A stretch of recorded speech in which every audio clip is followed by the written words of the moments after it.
బొమ్మలాంటి ఆమె పక్కనుంటే పగలే వెన్నెలనే కురిపిస్తా నీడలాగా నాతో ఏడడుగులు సాగితే ఇలలో స్వర్గంనే సృష్టిస్తా రసరమ్యం ఆ రాగ విలాసం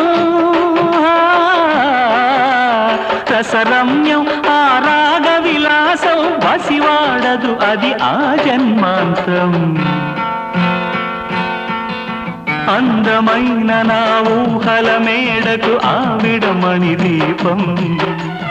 అంది అందని నాశలకు ఆమె ప్రతిరూపం ఆ తలపే నా ధ్యానం ఆ అభినవ దేవత నా ప్రాణం అందమై